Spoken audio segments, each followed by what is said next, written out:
Learn the most advanced recruiting techniques. Land the most desirable talent. Launch your company towards massive success. This is the Higher Power Radio Show with Rick Girard. All right, finding the right people for your ground level startup is really hard. As every startup founder can attest, there is just no playbook to getting the right people to join your team. It is just about getting anyone with the right skills to join your team, often resulting in an unsuccessful endeavor. So what is missing? Positioning and expectations alignment. Positioning is rooted in what the person you are considering really desires in their professional growth. Are they a builder? Are they an improver? Are they a maintainer? What is it they really want out of their career? Expectation alignment is how well the person aligns with your company values and what your expectations are for performance. Step one, document your values and share them with each person. Allow them to lean in or bow out. Step two, document how both parties view their responsibilities and performance standards. Then come to an agreement on how to keep each other accountable. I'm Rick Girard, and welcome to the Higher Power Radio Show. We help entrepreneurs and executives win the strongest hires. We do so by sharing insights from top performing rebel entrepreneurs, game changers, and industry leaders like our guest today, Mr. Craig Conlee. Craig is the executive advisor and former founder and CEO of Zealr.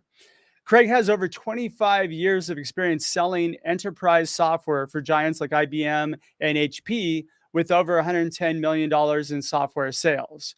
In 2015, Craig decided to go the startup route and started up a AI B2B SaaS company to solve a problem he faced as a salesperson. Now, Craig graduated from the University of California at Berkeley with a major in political science. And as a student athlete, he is still the shortest rower in the 150-year history of Cal Crew. Craig grew up here in Newport Beach, and this is where he met his wife. He is currently living in Orange County with his family. And Craig has gone through the pains that we have all gone through as startup founders. So this is what makes him the perfect expert for today's topic. Craig, welcome to the Higher Power Radio Show today. Thank you. Thank you so much for having me. It's a pleasure to have you. So thank you for joining me. So a little background, Craig and I have been, we've been introduced by a couple other founders, and we had some really good conversations over the past few weeks. So we really wanted to share some detail into helping you to really align with the right people as you bring them on board. So that's what we're going to discuss today. Sound like a plan? Absolutely. All right, perfect. All right, so let's talk a little bit about the challenge is that we all face as entrepreneurs, right? Walk me through kind of what your biggest challenges were when you were running your startup. Well, the first is where to start. You have this idea and how to execute this idea. There's something that's tangible, and you have to get a lot of people that you trust, advisors, and then in turn you have people that are employed in your company. The biggest challenge for me was to get those people on board. Believe in the vision, believing the fact that this could be something interesting, believing the fact that they're able to spend so much time in something that you had created. Mm-hmm. So getting the right people, the team, the right sets, the skill sets was the biggest challenge. All right. And so, in that challenge centered around the skill sets, right? I mean, that's ideally kind of what you're looking for, but, there's other things too, like values alignment, right? That's probably pretty important as well. Was that something that you looked at, or was it just kind of pretty much about the skills? Well, in hindsight, I should have looked at the values. I should have done a lot of things associated with something that really kind of aligned in me. I mean, ad hoc, yes, it was kind of like, oh yeah, this person has the same sort of family values, the same sort of like where he wants or she wants to go in their career. But it was primarily at first just around getting the right skill set. And that was the biggest challenge. Even just the mindset too of the startup culture, in which was also education process on their part as well as mine. Yeah. Yeah. And you know what I've seen happen quite often is that I think as entrepreneurs, we get locked in on a person where we're like, oh gosh, you know what, we really need to get this person on board, Yeah. regardless of whether or not they align with the values, right? Regardless of whether or not we could provide for them what it is they are looking for out of this next step in their career. Yes, yes. At first, you have this idea, right? And this idea is like something that haven't really quite tested out in the market, right? But there's some sort of validation. But when somebody agrees that wants to join the team, you're so excited that that person has like, oh yeah, they want to join and spend all this time and all this, effort to support your idea. Where you kind of bypass a lot of that. Where a lot of mistakes I've done, especially in the beginning, was that very same issue that I just mentioned. Yeah. Well, I think it's when you get somebody who's excited to join you, you're like, oh, great. I don't want to do anything to blow this. But Yeah. then you don't really ask why. Why is it that you want to join me? Maybe there's something there that we should talk about, right? And again, understanding a person's why is really the core of why you're having this interview process, or you're actually kind of talking through things before you just jump in and start working. Yeah, the why was something that I just completely bypassed. I mean, again, mistake, right? Yeah. Everyone makes these mistakes, and it's totally common. And hopefully, we could educate some people here to kind of slow down a little bit. Why do they want to join, and hopefully help them pick the right people to really join the team.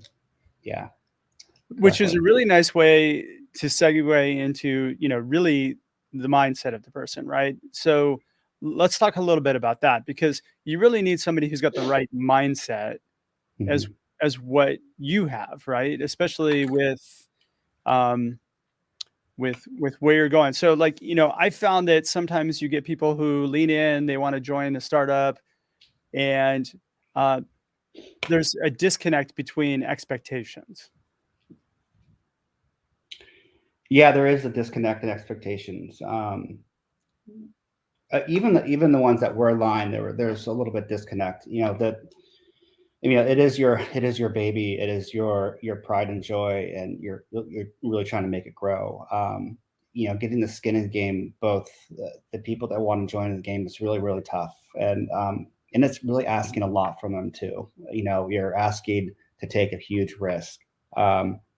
So yeah, again, the mindset is absolute key. Educate them about what equity is, and yeah, they want to join the startup, but understanding how the whole equity piece of it and how that might look in terms of cap table is also an education process, that which I learned as well, as I learned how to articulate that for future hires. So Yeah. yeah. Well, you know what I've seen is that people who lean into your role, they really kind of say, okay, look, I understand that this is going to be risky, but I understand the value of how this might change the world, how this might do something grander than what I'm doing right now. Um, that is really what makes the difference in somebody who's going to be a successful hire versus somebody who, hey, look, I'm open to hearing about it. Maybe I'll work on this as a side project, but I'm not really bought in um, to whatever that mission vision is. Yeah, you get a lot of that, and also as well as like, hey, I'm bought in, but yeah, I want 150 grand as well as 50% equity, and you get a lot of that as well, where you have to just kind of tailor it down, and go, no, we have to back off, and you'll lose a lot of people that way. People do want to join a startup, but they just don't understand what that means monetarily, and what the effort means, as well as to put that effort in. Well, I think what they're saying is they want to grow, they want to join a funded startup, somebody who's got the ability to pay them, right? Yeah, Um, yeah.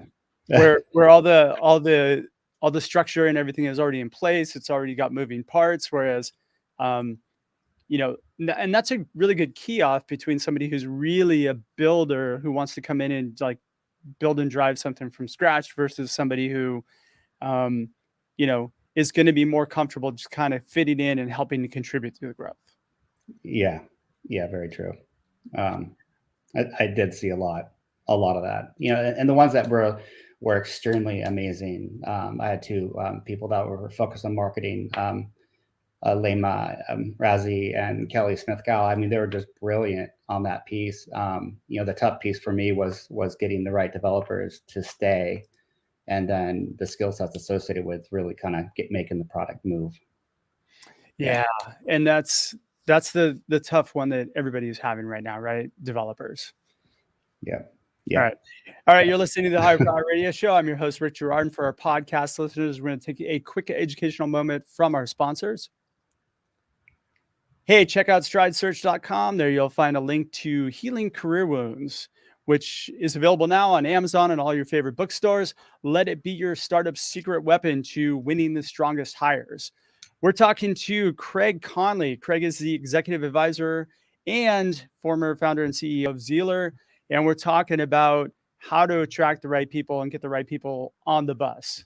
So, man, Craig has a ton of experience. And I know that, and I'm really grateful again that you're, sharing it with us. So how do we solve the problem? So let's walk through like kind of what you learned and how you can implement it to do it better. There is a part of the startup part where you do have to lay out what you want as a vision for the company as well. That kind of coincides with values, right? How do you, again, this is all in hindsight. I know the AWS process. I know some other processes that really do kind of support this. If I had that and it was able to be disciplined and have a repeatable process in which I was able to maybe match these things and as well as being disciplined to that process, I believe maybe I would have been in a different spot. I don't know, but having that structure in place for me probably would have helped a lot. Really determining who's the right fit for what I was trying to do. Yeah. Yeah. And you know what I tell everybody? I mean, whenever you're going through a recruiting process, you need to kiss a lot of frogs.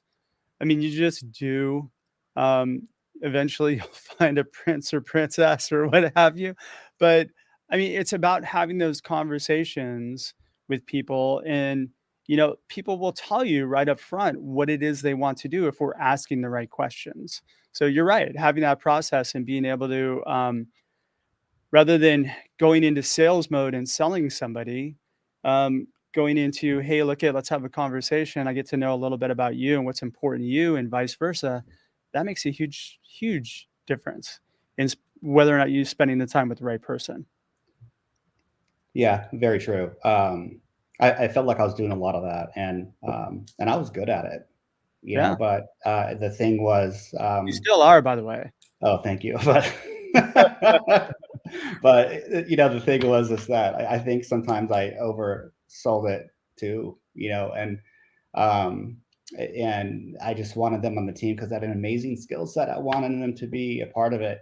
So yeah, I did what I needed to do in order to make that happen. And it did work. But yeah, at the end of the day, there could have been someone that was able to go really move it with that right mindset, right, with the right place in their career. Yeah. Yeah. But, well, it's in that sweet spot, like you said, of what they want, right? So this is kind of, if you're understanding what a person wants, they're going to be more impactful in the organization, or they're going to bow out pretty quickly, so that you don't go down that exercise of frustration and sleepless nights that we have all gone through. Yeah. Sleepless nights for sure. All right. So we got, so far the process and then understanding what somebody wants. What would be the next piece to this? Don't feel hostage too. I felt like I was being in a place where I did hire somebody and then I found out that was the wrong person. Right. So in other words, there's that saying, hire slow, fire fast. That's a very luxury way of operating. And because as an entrepreneur, as everybody knows, that you're really against the clock, right? And because there's a financial runway that you have to kind of adhere to, and there's a lot of that stress around it. So when somebody doesn't work out, what do you do next? You have to start all over again, right? There's the tribal knowledge, there's the knowledge-based part, which I do recommend having, because when you do put someone on board, there's a smaller ramp for knowledge and trying to pick up the pieces. But regardless, that was something that I had an issue with. So don't feel hostage. Yeah, well, I mean, look at the truth is, as entrepreneurs, we hire fast and fire slow, which is exactly the opposite of what venture capital firms tell you to do, which is hire slow, fire fast, right? But there's also a thought out there that the best thing you can do is hire slow, so take your time to do it. Have those conversations at a very in-depth level to make sure that they want it more than you do. I think if people want the work more than you want them to do it, they succeed. Yeah. They will succeed, and especially in a startup, right? They will figure out a way to enterprise. Everyone wears 50 million hats, and being open to wearing 50 different hats is also something to look for as a great candidate. Yeah. What about expectations? Expectations. There's ways to communicate that. I know somebody who had to communicate of an expectation doc quite well. I guess all this is in hindsight. When things were. What do you mean? All this is in hindsight. What does that mean? Well, I didn't have a way to. I mean, I did have expectations of saying, from a legal standpoint, right? These are the equity shares and et cetera, et cetera. Here's the fall off, here's the cliff, right? All those type of things. But in terms of, we did have a project plan, we did have milestones that we needed to achieve, but there wasn't really a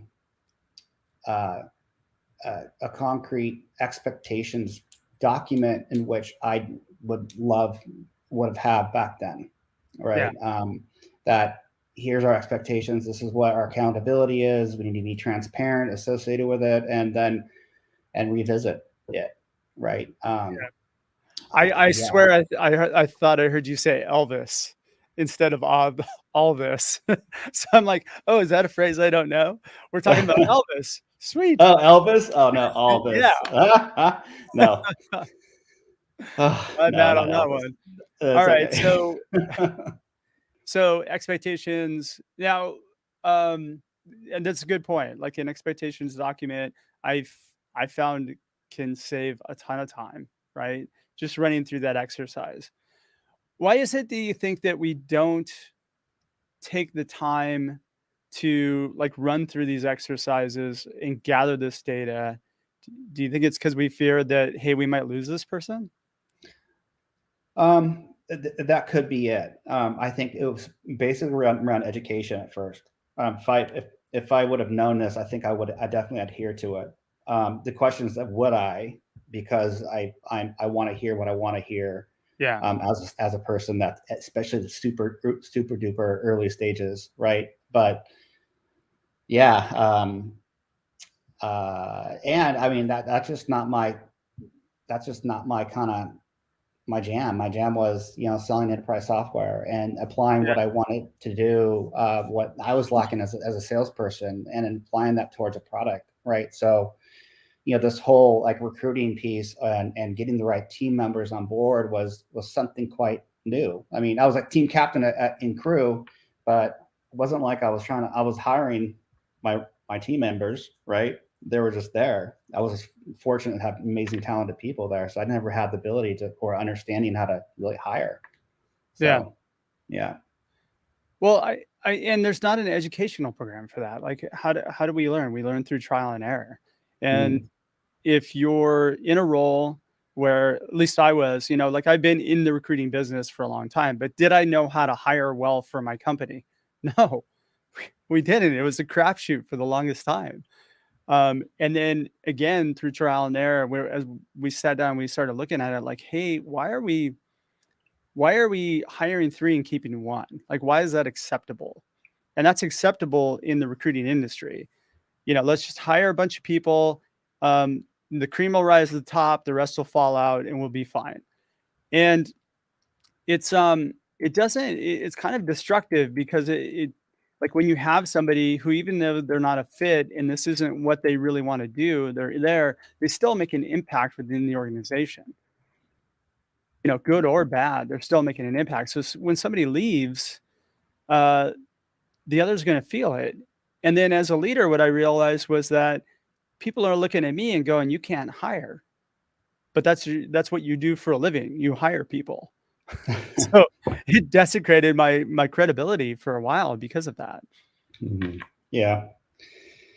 I did read your book, and I don't want to sound like a planned plug-in, and it wasn't.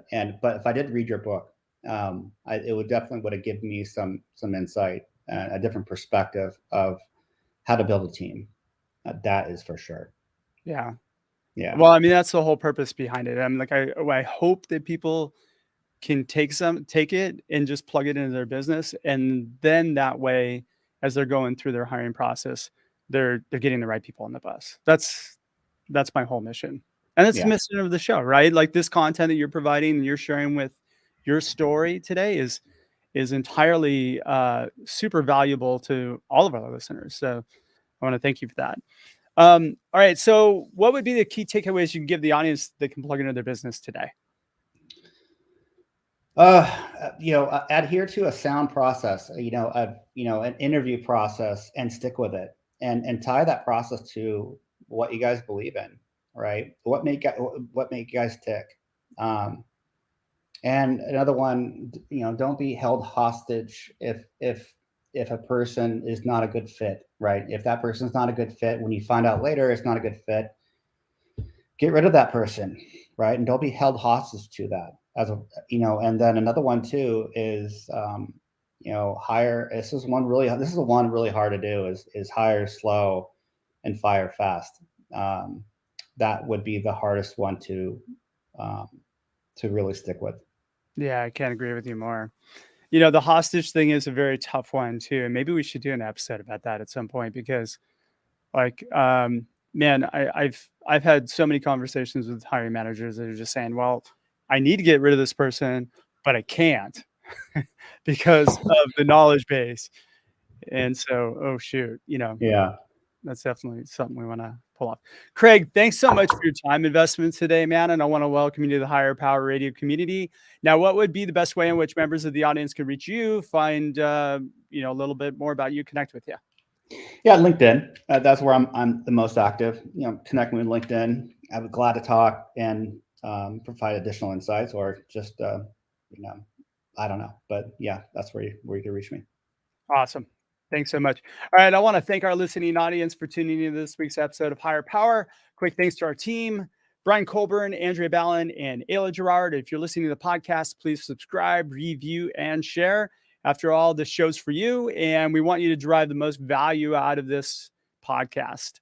You can join the Higher Power Radio community at Higher, H-I-R-E, Power, P-O-W-E-R, Radio, R-A-D-I-O.com, or you can drop me a line at ricketstridesearch.com. Tune in next Tuesday. Our guest is going to be Todd Osherman. Todd is the CEO of Notaroo. I'm your host, Rick Gerard, and you have been listening to the Higher Power Radio Show. Aloha. Aloha. Thank you for listening to Higher Power Radio. Catch our LinkedIn Live show every Tuesday at noon, or download the podcast on iHeartRadio, iTunes, YouTube, or your favorite podcast platform. We appreciate you joining us on Higher Power Radio with your guide to recruitment success, Rick Gerard.